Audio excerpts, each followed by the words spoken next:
Hola, ¿qué tal? Soy Natalia Sánchez y te doy la bienvenida a Sin Filtro. México cerró el año 2022 con al menos 968 víctimas de feminicidio. Esto según datos oficiales.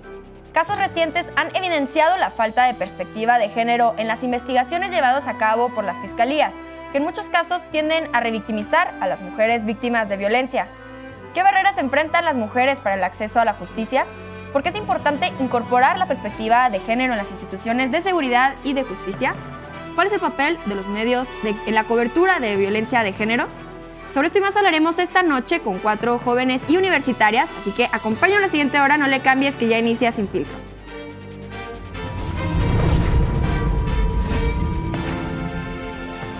Violencia de género y acceso a la justicia son los temas de esta noche y me da mucho gusto recibir en la mesa a Astra Lem, activista y diseñadora. ¿Cómo estás? Muy bien, muchas gracias por la invitación.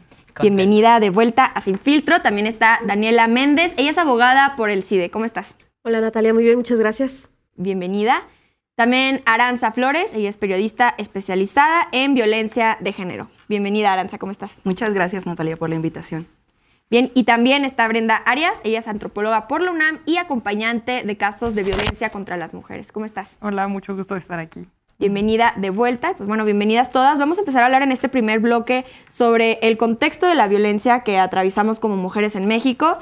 Sabemos que todas las personas en México estamos atravesando una crisis de violencia generalizada, independientemente de nuestro género, pero también a la par, las mujeres en especial estamos viviendo una violencia pues que solo nos afecta a nosotras de una manera diferente. Y para eso quiero empezar contigo, Brenda, para que hables un poco sobre por qué es importante distinguir la violencia que vivimos todas las personas en general, que la violencia que vivimos las mujeres por la razón de nuestro género, o sea, por lo que somos. Entonces, si quieres empezar por ahí, pues para darle un poco de contexto al tema que viene de la violencia de las mujeres. Claro. Sí, bueno. Particularmente la violencia de género contra las mujeres, pues tiene que ver con este sistema en el que las mujeres son discriminadas y subordinadas con respecto a sus características de sexo y de género, ¿no? Se establecen condiciones en las que se dice que las mujeres están por debajo de los hombres y entonces viven diferentes formas de opresión, de discriminación, de exclusión. Y considero que hablar ahorita de esta herramienta de la perspectiva de género es importante para que visualicemos que la violencia se experimenta y se representa de diferentes formas en los cuerpos que son diferentes, ¿no? No es lo mismo la violencia que sufre una niña de una clase social a la violencia que sufre una niña de otra clase social o incluso a la violencia que sufre una mujer adulta de cierto color de piel a cómo lo sufre un hombre, ¿no? Es diferente, entonces la perspectiva de género pues sirve para visibilizar estas violencias que son diferenciadas y que se representan de diferentes formas. Claro, y bueno, los datos que tenemos disponibles sobre el tipo de violencias que viven las mujeres, pues nos dicen, por ejemplo, datos del INEGI, que la mitad de las mujeres en el país han vivido al menos alguna agresión de carácter sexual. También tenemos agresiones físicas, psicológicas, etcétera. Y para eso ahora voy contigo, Astra, porque me gustaría que también nos dieras tu perspectiva de este tema como mujer trans, que pues además del hecho de ser mujer, se agrega el factor trans, que vuelve a la población de mujeres trans aún más vulnerables en este sentido. Entonces, si quisieras hablar un poco sobre pues este contexto. Fíjate que he pensado mucho en cómo he vivido la violencia desde que inicié mi transición y he encontrado como diferentes intersecciones, ¿no? No solamente se cruza el tema de género, sino también el tema social, político, pero también un tema de racismo, ¿no? O sea, cuando encontramos la raíz del racismo que permea como ciertas otras conductas como la transfobia en este caso, me doy cuenta que, por ejemplo, mi vivencia como mujer transracializada es aún más fuerte, aún más, ¿cómo decirlo?, violenta que, por ejemplo, una mujer trans que ha tenido los privilegios para someterse a ciertos tratamientos, a una terapia de reemplazo hormonal, y que, por ejemplo, yo no tengo los recursos para hacerlo, ¿no? Entonces, como encauzar o encontrar esas raíces, me he dado cuenta que no solamente me afecta a mí, sino a otras hermanas trans. Y, por ejemplo, mis hermanas trans que se dedican al trabajo sexual, puedo asegurar que son las más afectadas, justamente por el entorno, el tipo de trabajo que realizan y porque justamente la seguridad no vela por ellas. Incluso pues ha habido muchos casos de donde los policías pues las extorsionan o les pegan, ¿no? Entonces tiene que ver mucho como en qué lugar te sitúes o qué privilegios dispones para transicionar. Y mientras más tengas privilegios, menos, entre comillas, violencias hay. Pero sí, definitivamente el hacer una mujer trans, todos estos fenómenos se encausan. Bien, y ahora vamos contigo, Arantxa, para escuchar ahora por el lado de mujer periodista, ¿no? Entonces, ¿cómo esta intersección del género hace que vivas pues, situaciones distintas, por ejemplo, que un periodista hombre, ¿no? Sí, claro, pues primero me gustaría decir que es importante aclarar, mucha gente dice que la violencia no tiene género, pero la verdad es que sí lo tiene. Entonces, y también aclarar que vivimos en un país machista y que no se reconoce ni como machista, ni como racista, ni como nada, ¿no? Entonces, independientemente del oficio a que te dediques, como mujer siempre vas a vivir cierto tipo de violencias, como han mencionado mis compañeras, que se van a distinguir por las características en las que tú te encuentras, ¿no? En mi caso, por ejemplo, en los medios de comunicación, pues creo que no hay mucha diferencia. Por ejemplo, al momento de encontrar un trabajo, siempre está como esta idea de que pues tienes que estar bonita o tienes que estar güerita para poder acceder a un trabajo bien remunerado, pero pues sin duda no quisiera diferenciar en oficios, más bien como mujer trabajadora. Como han dicho mis compañeras, y es una herramienta que es importante traer a la mesa, la interseccionalidad, ¿no? Que no importa de dónde vengas, siempre y cuando tengas esas características que son identificadas como la feminidad, en todos los ámbitos de tu vida vas a vivir violencia, ¿no? Desde la calle hasta en la casa, que a veces uno cree que en el hogar vamos a estar seguras, pero no es así. Y no necesariamente lo tenemos que ver con las 968 presuntas víctimas de feminicidio que se registraron en 2022.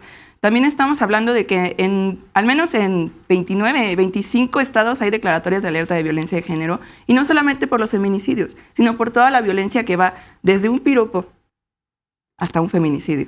Entonces, el ser mujer periodista no solo es vivir la violencia que vives una mujer, como mujer, sino también verla y tal cual solo poder registrarla y no poder hacer nada en ningún ámbito en realidad, ¿sabes? Entonces, es difícil, pero también creo que no es necesario como distinguirnos, ¿sabes? O sea, realmente creo que cada quien tiene su lucha en donde está parada, pero sí es importante decir que la violencia sí tiene un rostro. Sí, claro que sí, y aunque como dices que no sientes que no puedes hacer nada, la verdad el hecho mismo de reportarlo ya es muchísimo, pero para hablar más sobre el papel de los medios de comunicación iremos más adelante en el programa. Antes de eso me gustaría hablar sobre el papel de instituciones públicas, el papel del gobierno, justamente pues para asegurar, proteger a las mujeres, ¿no? O sea, asegurar la seguridad de las mujeres. Y pues parece que no lo está haciendo eficientemente, pues justamente por este contexto que estamos hablando. Entonces, para eso quería preguntarte a ti, Dani, ¿cómo ves esto? ¿Por qué las autoridades no han sido capaces de ponerle un alto a esta violencia contra las mujeres?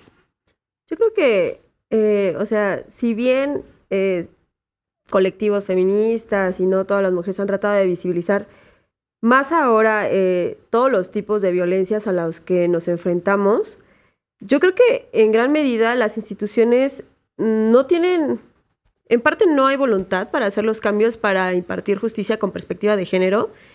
Y por otro lado, creo que hay muchos tipos de violencia que están interiorizados o invisibilizados, que no se alcanzan a dimensionar como tal, como que en efecto son ciertos tipos de violencia, ¿no? Entonces, no solamente son las instituciones que están, o sea, no hay suficientes recursos ni humanos, materiales, como para cubrir tantos casos de violencia que hay y darles como la atención segmentada y personalizada que requería cada uno de ellos, sino también estamos hablando de que al interior de la institución seguramente hay bastantes casos de violencia, ¿no? O sea, cuestiones de acoso laboral. Entonces, creo que es difícil que una institución pueda impartir justicia con perspectiva de género cuando al interior carece totalmente a lo mejor de mecanismos para tratar este tipo de casos, ¿no? Entonces, es un ciclo que me parece que no hemos sabido, pues, romperlo. O sea, por ejemplo, hablando desde la parte de impartición de justicia, el acceso para que las mujeres puedan realmente acceder a una reparación o a cierto tipo de justicia está lleno de obstáculos completamente, ¿no? O sea, desde la primera puerta cuando la mujer accede al Ministerio Público se encuentra con 1000 obstáculos que es muy difícil superarlos si no viene justamente con un acompañamiento legal a lo mejor. Pero es difícil a lo mejor que la mujer con ciertos recursos económicos tenga este tipo de representación legal. Entonces, depende del caso, los obstáculos a los que una mujer se va enfrentando para poder justamente acceder a justicia. Bien, y también aparte de las autoridades, pues también la sociedad tiene un papel importante pues en lo que vivimos, ¿no? Entonces, regreso ahora contigo para hablar sobre esto. ¿Qué papel crees que tiene justamente pues las personas en su vida día a día pues en esta crisis, ¿no? Que la hacemos pues todas y todos. Claro. Pues para empezar, hay una naturalización de la violencia.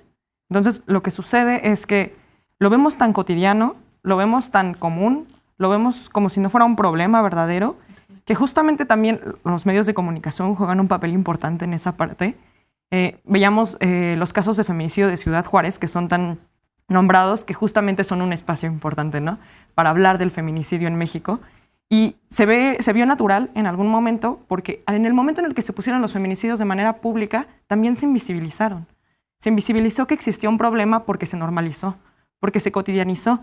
O sea, veíamos todo el tiempo en las noticias, vemos actualmente todo el tiempo en las noticias que hay un feminicidio de una mujer en un lugar, otro feminicidio de otra mujer en otro lugar, una violación u otro tipo de violencias, ¿no? Que podrían decirse mínimas, pero que a final de cuentas son esta estructura, ¿no? Que lleva hasta el feminicidio, que es la muerte violenta de las mujeres, y que justamente se ha vuelto parte de la forma en la que convivimos. Se vuelve parte de la forma en que convivimos, entonces no lo vemos como un problema y la sociedad misma lo tolera, lo permite. Y en el momento en el que se denuncia, pasa también la situación en la que se culpabiliza a la víctima y se dice que es su culpa, que la forma en cómo iba vestida es la razón por la que la secuestraron, por la razón por la que la asesinaron, porque no era una mujer que seguía las normas tradicionales de llegar temprano a su casa, de no andar sola en las calles de noche. Entonces, creo que no solamente es la sociedad, no solamente son las instituciones, sino que al ser un problema estructural, somos todos y todas quienes lo hemos integrado en nuestras condiciones y en nuestras formas de vidas diarias, ¿no? Bien, es un problema estructural, dice Brenda. ¿Cómo ves tú, Astra? ¿Y crees que, por ejemplo, un factor que podría cambiar esto podría ser a través de la educación, de la familia? ¿Cómo podemos empezar a cambiar esto que, bien, ya decimos, es estructural? Sí, fíjate, yo siento que mucho del tema trans y del tema de las orientaciones sexuales, las identidades disidentes, tienen que ver mucho con la forma en la que a veces una como mujer trans tiene que brindar esa información a personas cisgénero, ¿no? O sea, siento que no tiene que ser mi obligación como mujer trans educarles. Y fue un proceso gradual con mi familia, con mi núcleo de amistades, familiares, en el que digo, ok, tengo como este proceso interno, tengo este proceso social y este proceso, no sé, hospitalario, clínico. Respétenlo, respeten mis pronombres, respeten como mi expresión de género. Y muchas personas como que todavía no entienden que hay una gran distinción y un gran abanico de diversidades, ¿no? Entonces me han llamado de todo, o sea, de que hombre vestido de mujer, travesti.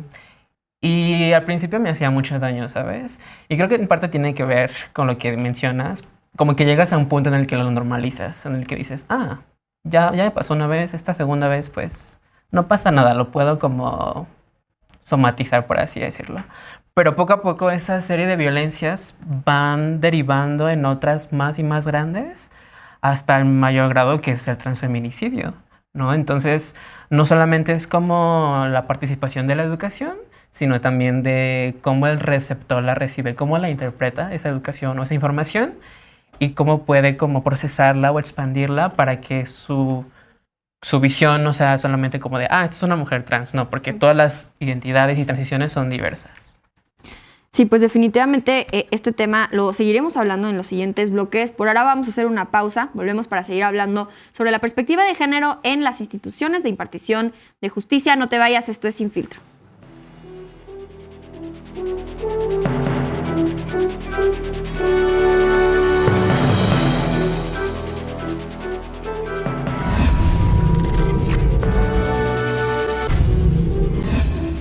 Estamos de regreso en Sin Filtro. En este bloque hablaremos sobre la perspectiva de género en las fiscalías, en las instituciones de impartición de justicia.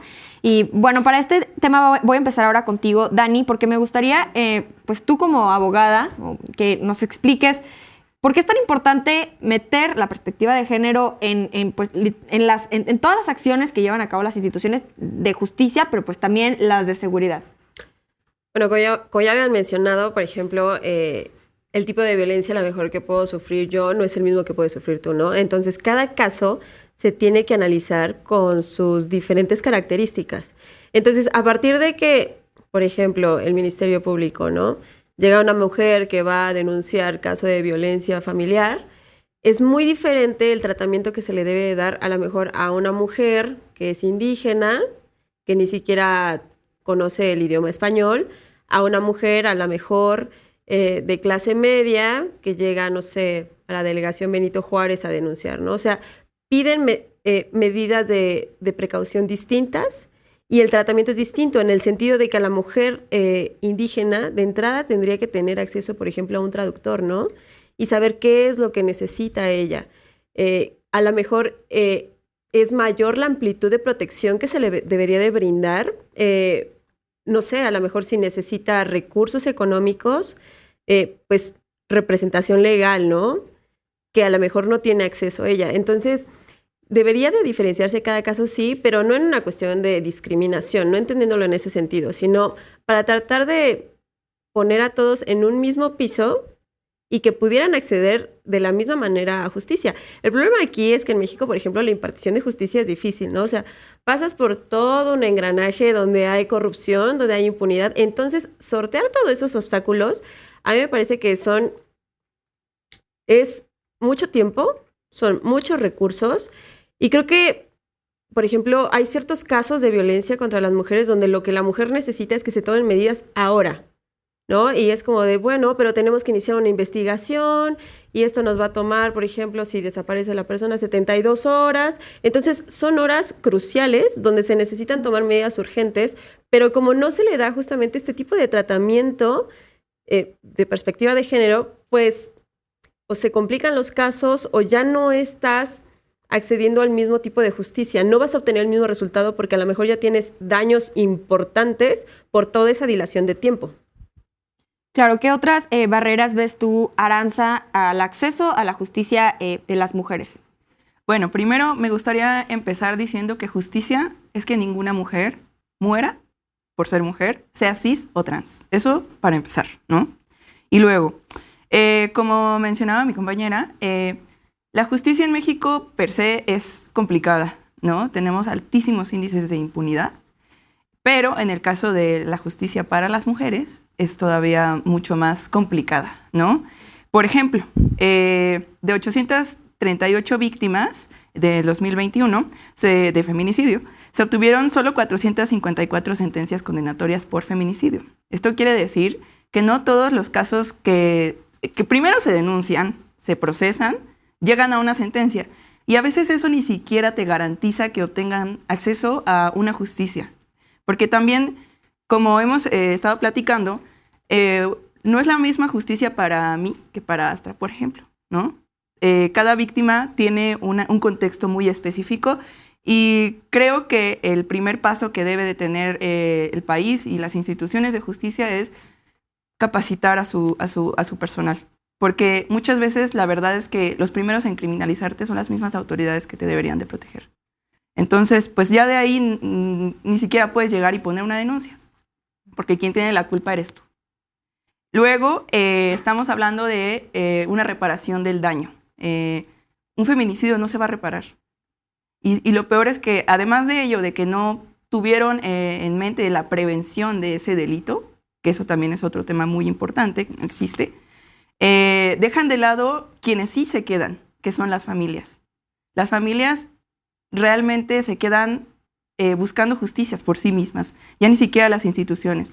Y aparte, bueno, quiero también dejar en claro que si ha habido un acceso a la justicia, si se han logrado estas condenas, ha sido por la organización de las mismas familias, de las víctimas, de las mismas mujeres, que desde las protestas feministas en la calle hasta, si quieres, un tuit, todo eso ha ayudado a que nosotras, como organizándonos desde la sociedad civil, hayamos logrado que al menos se visibilice este problema. Bien, pues ya puso sobre la mesa un tema muy importante, Arantxa, que es la revictimización que las mujeres sufren a la hora de buscar a las autoridades para acceder a la justicia, y por eso me gustaría ahora que nos platiques un poco más sobre este tema tan importante, tú, Brenda, como acompañante de mujeres que han vivido casos de violencia. Pues bueno, retomando todas las participaciones, el por qué es importante la perspectiva de género es principalmente por esto, ¿no? Por una revictimización y por la falta de acceso a la justicia judicial, ¿no?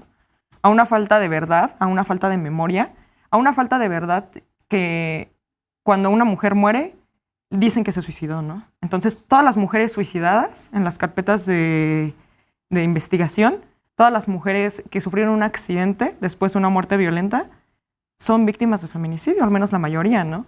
Y son cosas que las mismas fiscalías, los mismos ministerios públicos dicen y ponen en sus mismas cifras, ¿no?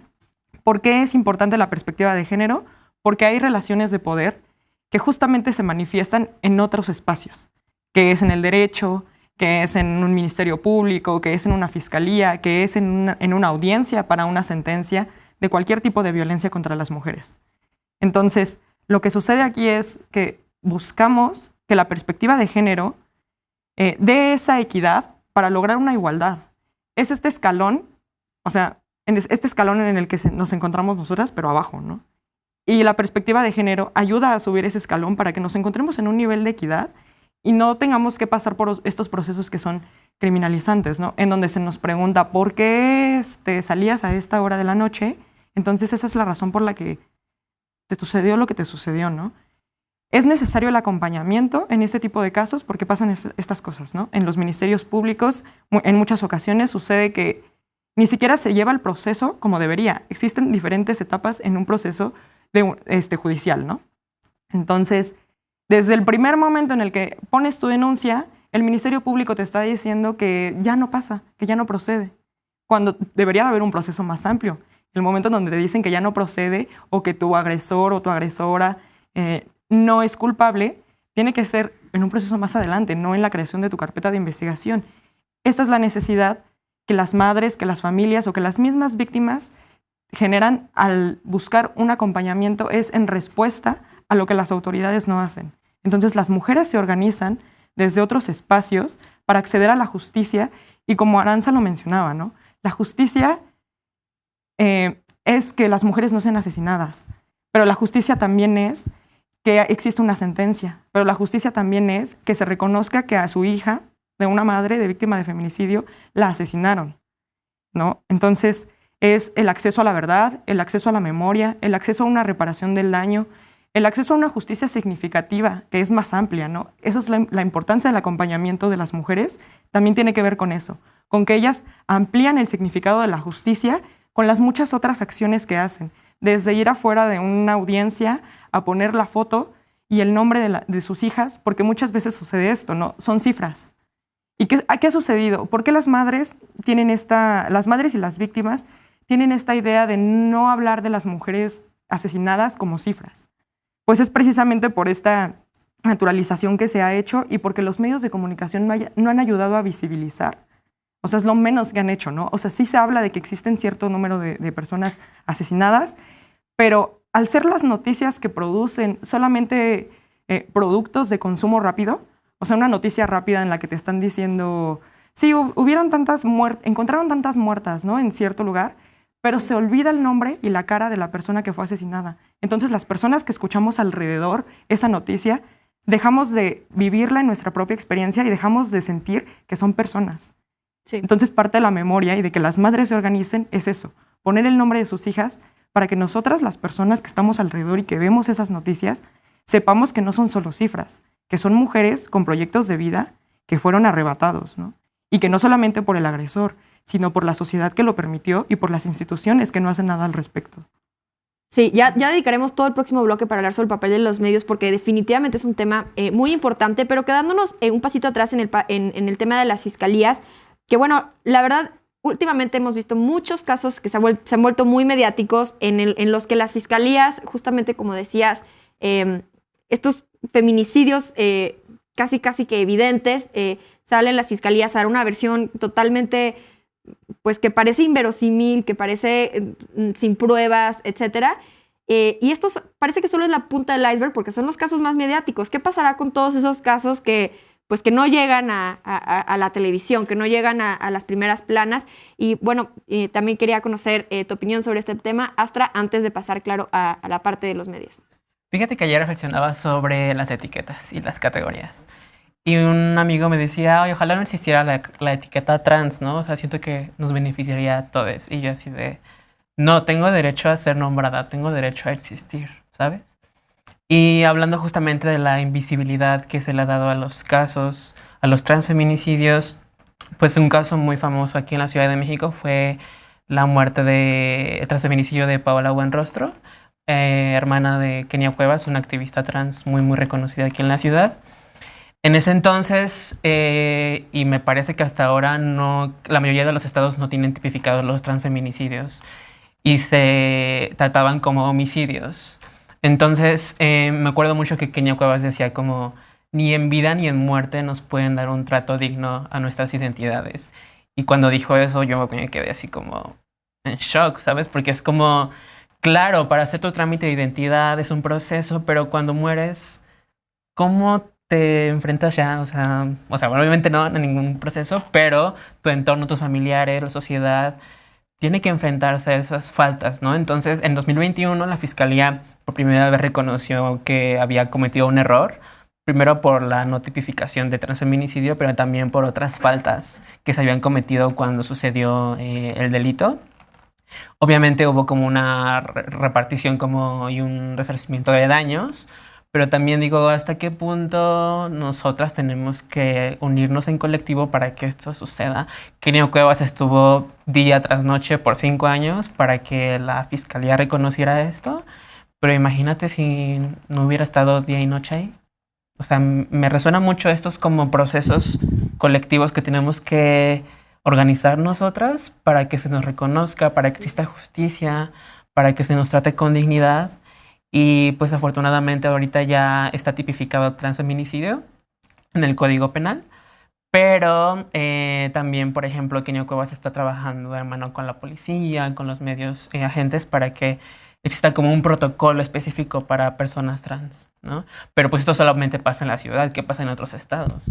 Donde también, por ejemplo, Chihuahua, Veracruz, que también son estados con índices de transfeminicidios muy altos. ¿Qué está pasando? Porque incluso matan a activistas que se dedican, mujeres trans que se dedican a defender a otras mujeres trans en vida y en muerte, y las matan. Entonces, es muy lamentable que suceda esto desde lo que debería ser la justicia.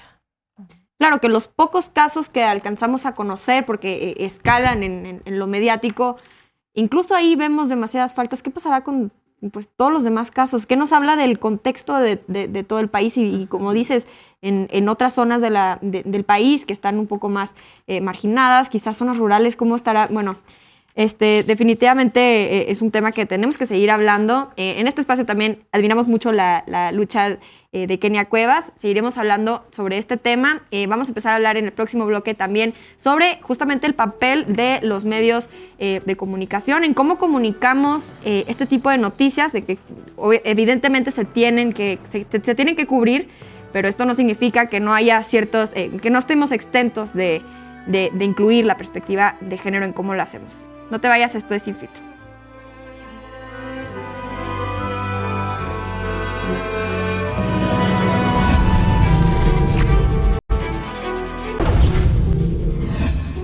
Regresamos a Sin Filtro. Estamos con Astra Lem, activista y diseñadora, Daniela Méndez, abogada por el CIDE, Arantxa Flores, periodista especializada en violencia de género, y Brenda Arias, antropóloga por la UNAM y acompañante de casos de violencia contra las mujeres. Seguiremos hablando sobre la perspectiva de género y en este bloque hablaremos sobre la responsabilidad de los medios de comunicación en cómo reportamos la violencia contra las mujeres. Y para este tema, evidentemente, voy a empezar con la periodista de la mesa, Arantxa, para que nos empieces a hablar un poco por qué es tan importante la perspectiva de género en cómo reportamos todos los temas, pero específicamente el tema de la violencia contra las mujeres, los feminicidios y cualquier otro tipo de violencia. Sí, pues evidentemente es muy importante tomar esta perspectiva de género y bueno, un poco respondiendo a lo que Brenda decía en el bloque pasado. Por ejemplo, el tema de las cifras. Muchas veces, y sí, la verdad es que sí, muchos periodistas caemos en casarnos con dar y dar cifras y dar y dar cifras, en lugar de usarlo como una herramienta para hacer un balance de lo que es el contexto, ¿no? Para lograr verlo desde un poco más para atrás. Pero bueno, sin duda, creo que el principal problema de los medios de comunicación, de la prensa, es que no hay una sensibilización de parte de nosotros los periodistas y que tampoco lo logramos reconocer, ¿sabes? Muchas veces creemos que el hecho de ser periodistas nos da ciertas pautas para hacer y decir cosas, pero la verdad es que no. Los tiempos cambian, nosotros como periodistas nos tenemos que actualizar y sí, han habido, la verdad es que quienes más han criminalizado no han sido tanto las instituciones, sino los mismos medios de comunicación. Desde algo tan importante como dar una noticia de un feminicidio, pero también en respetar los pronombres de las mujeres trans, que muchas veces no lo hacen, y que a veces nada más nos fijamos como en los medios grandes, pero eso viene ahora sí que desde nuestros hogares, ¿no? Las y los periodistas narramos las cosas como las vemos en el mundo real. Y si nosotros pertenecemos a una sociedad machista, pues vamos a dar información machista. Y no digo que nos tenemos que construir y ser pulcros o pulcras, sino más bien que tenemos que aprender o entender que lo que sea, como sea que comunicamos una noticia, la gente lo va a entender. Entonces, si nosotros criminalizamos a las mujeres de entrada al dar una noticia, la sociedad se va a quedar con esa idea de que está bien hacerlo. Y pienso en muchísimos casos. La verdad es que dar ejemplos es infinito, pero creo que el más representativo es el de Ingrid Escamilla, que fue terrible. O sea, fue terrible porque alguien filtró las fotos. De ahí se derivó incluso las modificaciones a códigos penales para sancionar a servidores públicos que filtren estas fotos. Pero va desde que las mujeres vemos lo que nos puede pasar. Es también una forma de educarnos y de decir, si tú no te portas bien, te puede pasar esto. Con todas las fotos, así tal cual, la crueldad, la misoginia. Y la verdad es que los medios de comunicación no entendemos que estamos también dando esas lecciones y que también estamos dando el ejemplo y la pauta a que nos pueden hacer eso y que está permitido y que aparte quienes lo hacen se van impunes. Eso es lo que estamos comunicando y tenemos que entender y aceptar que tenemos que cambiar la manera, no solo en que narramos, sino en que vemos las situaciones que estamos cubriendo y dando a conocer. Sí, definitivamente hablamos desde el lenguaje hasta los detalles que damos, los titulares, todo es importante y esto, como dices, influye en cómo las personas reciben la información, la procesan y van afuera a seguirla pues difundiendo, ¿no? Y para eso quiero regresar contigo, Brenda, que ya empezaste a hablar de ese tema en el bloque pasado y que quisiera ver tu perspectiva como acompañante de mujeres. ¿Cómo afecta a una víctima ver cómo está circulando su caso en medios de comunicación, de una forma pues no responsable? Claro. Para empezar, es una falta de ética profesional y una falta de ética también humanitaria, de compromiso político, ¿no? Creo que muchas veces las madres, las familias, al ver su caso representado en morbo, pues sí se afecta mucho. Precisamente parte de la memoria se busca que no se hable de sus hijas a partir del feminicidio, ¿no?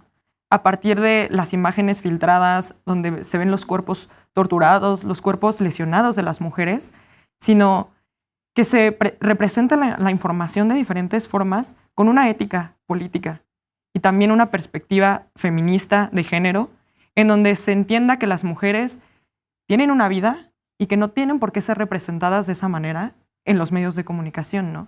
Sucede que desde la llamada guerra contra el narcotráfico, en los medios de comunicación se establecieron estas noticias, estas imágenes de los cuerpos en la calle, de cabezas en los puentes, de cuerpos colgados en otros lugares. ¿Y qué sucedió con la sociedad? Que lo teníamos tan normalizado que ahora ver una imagen de un cuerpo desmembrado no nos afecta. No nos afecta, o sea, probablemente pasó, ese día la vimos y dijimos, por Dios, qué horror, ¿no? O cualquier otro tipo de expresión, ¿no? Hay gente que probablemente no le moleste ese tipo de cosas, ¿no? Pero después de eso lo volvimos tan normal que ya no nos asusta ver los cuerpos de las personas lastimados en todos los espacios. Y creo que sí tiene que ver con la forma en cómo se han dedicado a comunicar y un trabajo de las madres y un objetivo de las madres también en estos espacios es que se tomen los medios de comunicación también a partir de sus propias experiencias y que a ellas se les entreviste y se les pregunte qué es lo que quieren también, ¿no?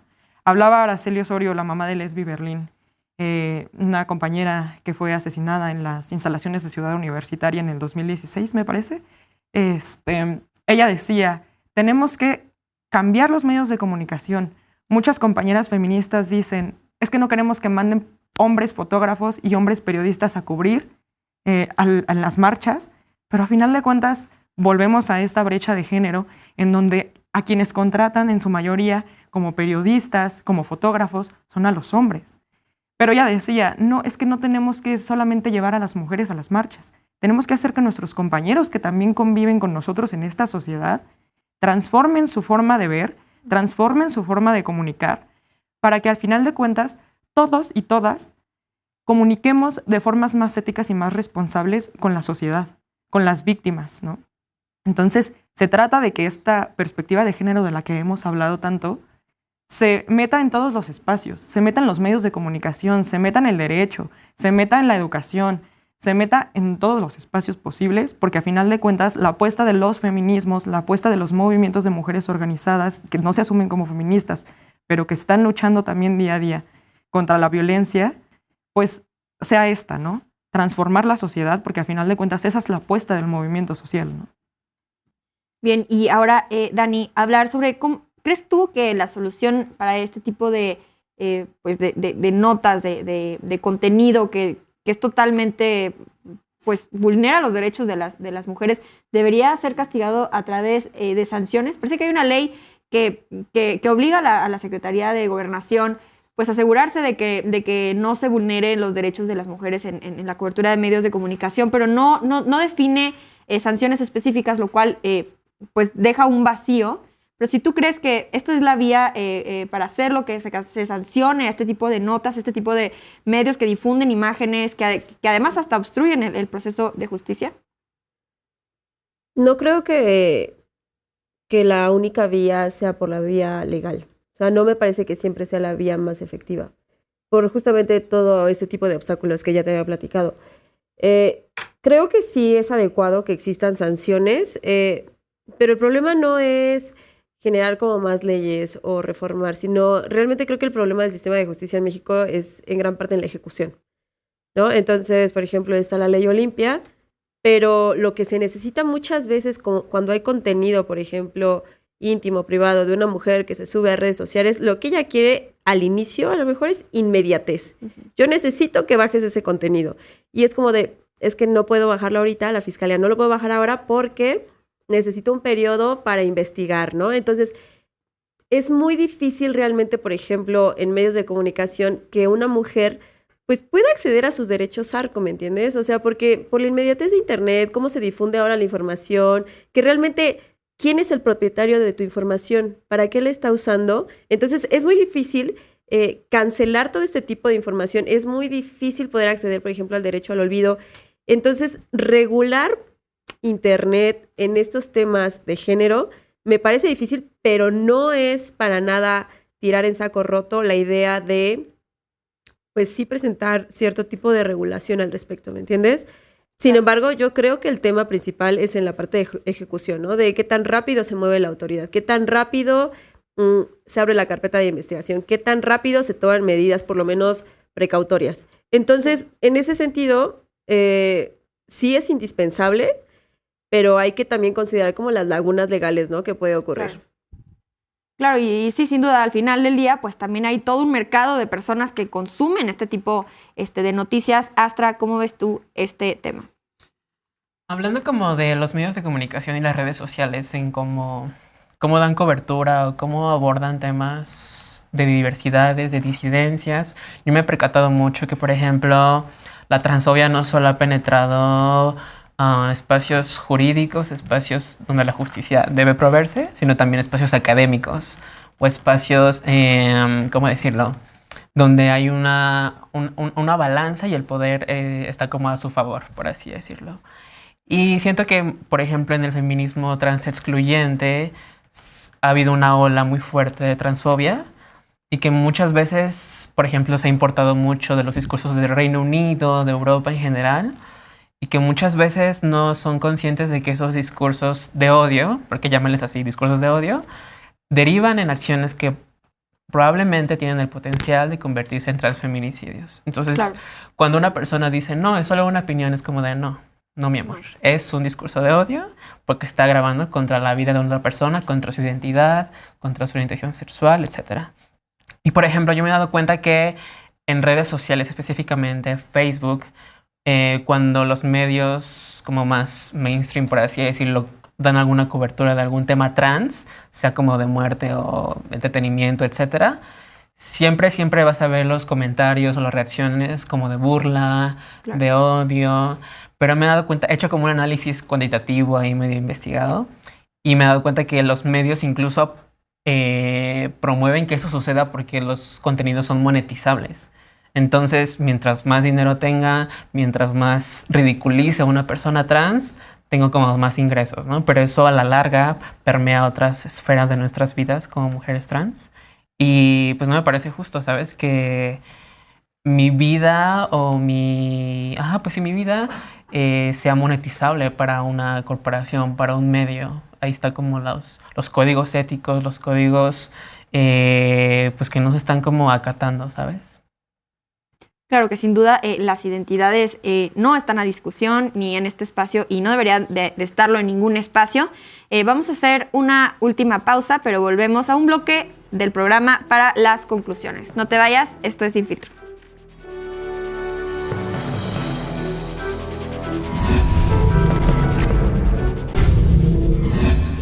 Ya estamos de vuelta en Sin Filtro para las conclusiones. Y empezamos contigo, Astra, sobre tus conclusiones sobre este tema tan importante. Ya hablamos de la violencia de género en general, ya hablamos de la violencia de género en la impartición de justicia, cuando se enfrentan en las fiscalías, en las investigaciones de la violencia de género, y también cómo cubrimos en los medios de comunicación estos casos de manera responsable y para no hacer todavía peor el problema, como tú bien decías en el bloque anterior. Entonces, algo que te haya faltado y tus conclusiones.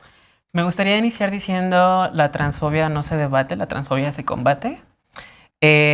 Mucho de nuestras vidas como mujeres trans es un proceso muy complejo, es un proceso que implica mucha energía, mucha salud física, mucha salud emocional.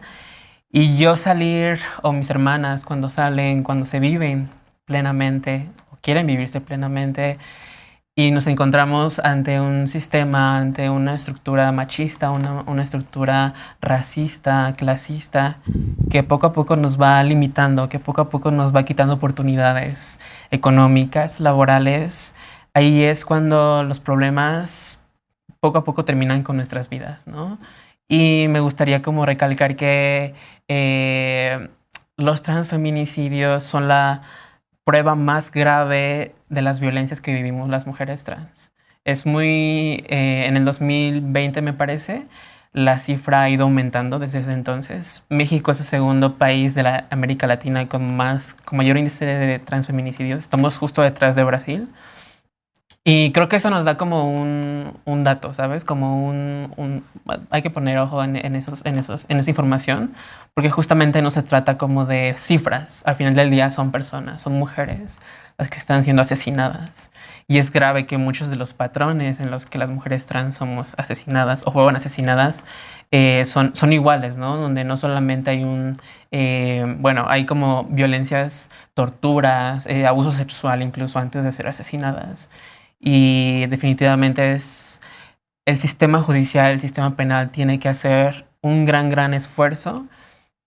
Obviamente desde la colectividad, desde las organizaciones trans, hacemos lo posible para acompañar a nuestras hermanas, para que entre nosotras podamos como vivir en hogares plenos, sanos, pero no es suficiente, ¿sabes? Siempre le llamo como las utopías trans, ¿no? Como los espacios que creamos nosotras, pero que allá afuera se van a deshacer, ¿no? Siento que muchas de las utopías trans son eso. Son como burbujas que vivimos a veces y que son muy fáciles de explotar.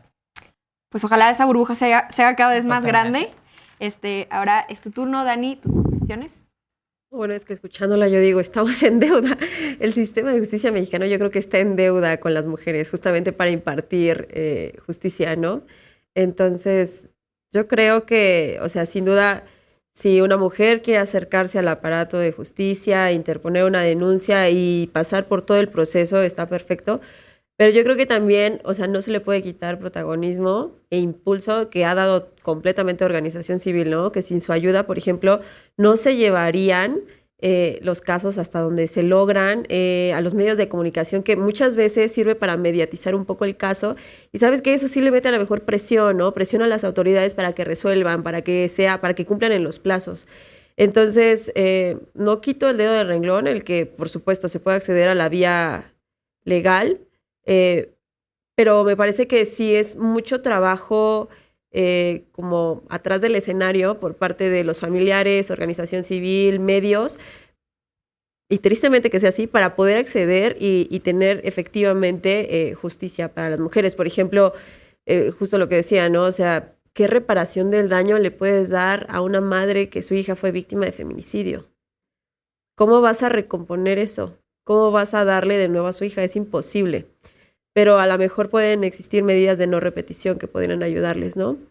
Entonces, creo que pues debería de darse la justicia de manera más pronta, más expedita. Yo creo que es de los grandes retos que tiene ahorita el sistema judicial, pero pues yo creo que hay que seguir intentándolo. Sí. Constantemente, todo el tiempo, caso con caso con caso, hasta que se logre. Todo el tiempo. Bien, Aranza, ¿conclusiones? Sí, pues primero aprovechar este espacio para invitar a mis colegas periodistas a pensar que los medios de comunicación somos un papel crucial a la hora de que las familias puedan acceder a la justicia. Porque gracias a que nosotros pongamos el foco y la manera en la que ponemos el foco, es que ese caso se va a desembocar. Lo hemos visto muchas veces, lo sabemos. Entonces es importante que reflexionemos todo el poder que tenemos en nuestras manos y en nuestras palabras. Uno de los pretextos que más he escuchado entre mis colegas acerca de por qué no se da este tratamiento de perspectiva de género, por qué no se capacitan, es por los clics, justo de lo que decían, ¿no? Que existe un público que consume este tipo de noticias, pero yo realmente creo que se puede dar una noticia que sea, entre comillas, atractiva, que le des clic sin necesidad de caer en todas estas prácticas. Y creo que es mucha responsabilidad la que tenemos en nuestras manos como para no pensar en eso. Y no este pensamiento de es mujer, es mamá, puede ser tu hermana. No, es un ser humano. Y lo más valioso que se debe de respetarnos como seres humanos es la vida y un derecho a vivir una vida libre de violencia. Entonces, pues sí, me parece importante cerrar pensando en que sí tenemos que ponerle más atención en la manera en la que entendemos las noticias, porque creo que también el problema es que nosotras y nosotros como periodistas muchas veces no entendemos la gravedad de las cosas que estamos diciendo y necesitamos mucha más empatía y también aprovechar, Astra, para decir que abrazamos mucho tu lucha y estamos aquí contigo y con toda la población trans. También es súper importante que combatamos este discurso de odio que niega su identidad y su existencia. Y pues también poner el dedo, no quitarlo del dedo del renglón en el sentido de que todas las mujeres merecemos todos los derechos. Sí. Y finalmente, Brenda, tus conclusiones. Sí. Bueno, pues a mí me gustaría que pensáramos más en antes de llegar a esta parte de los casos que se pueden atender mediante la justicia, en pensar en la prevención y pensar que institucionalmente muchas veces se le responsabiliza a las instituciones de justicia a que dejen de existir las violencias, ¿no? Cuando en realidad es que eso debería de ser desde antes, ¿no? Precisamente la lucha de las mujeres, la lucha de las madres apela a eso, a que no tengan que pisar de nuevo un ministerio público para poner una denuncia, a que no se tenga que pisar de nuevo un espacio de juicios orales para tener una sentencia después de que asesinaron a tu hija. Creo que tenemos que pensar de una manera más amplia en la prevención de estas violencias, de todo tipo de violencias en general, pero particularmente de las violencias contra las mujeres, de las violencias en razón de género, porque a final de cuentas, pues somos mujeres, somos personas, somos humanas, que tenemos dignidad y que se tiene que respetar esa dignidad, ¿no? Porque no por nada hemos conseguido estar en diferentes espacios, porque precisamente la lucha de las mujeres ha permitido que existan las tipificaciones de ciertos delitos, que existan las fiscalías especializadas en atención de ciertos delitos. La creación de la Fiscalía del Feminicidio en la Ciudad de México precisamente es un proyecto que se trabajó desde las madres y desde las acompañantes que estaban con esas madres, ¿no? Y yo voy a retomar lo que mencionabas sobre las utopías. Sí. Creo que a final de cuentas lo que nos mueve son esas utopías. La utopía es la que te mueve para que hagas algo al respecto, para que quieras transformar. Entonces, creo que las utopías son necesarias para que intentes cambiar el mundo. Sí. Entonces yo me quedo con esa parte y con que las madres organizan su rabia y eso es lo importante. Bien, pues cada quien desde sus diferentes esferas en la sociedad estamos haciendo mucho, intentamos hacer mucho para hacerlo, al menos desde los medios de comunicación. Definitivamente debemos ayudar a las personas a entender esta indignación y pues ser responsables con la información que compartimos, reflexionar sobre lo que estamos pues poniendo allá afuera. Y bueno, sin duda seguiremos dándole seguimiento a este tema. Llegamos al final de Sin Filtro. Yo soy Natalia Sánchez y les agradezco mucho a Astra, Daniela, Aranza y Brenda y a ti por acompañarnos esta noche. Recuerda seguirnos en redes sociales como @SinFiltroTV y ahora también estamos en Instagram como @SinFiltroForoTV. Puedes proponernos temas, proponerte a ti como panelista si te gustaría participar en esta mesa universitaria y pues ya lo sabes, nos vemos el próximo domingo a las 11 p.m. aquí en Foro TV. Buenas noches.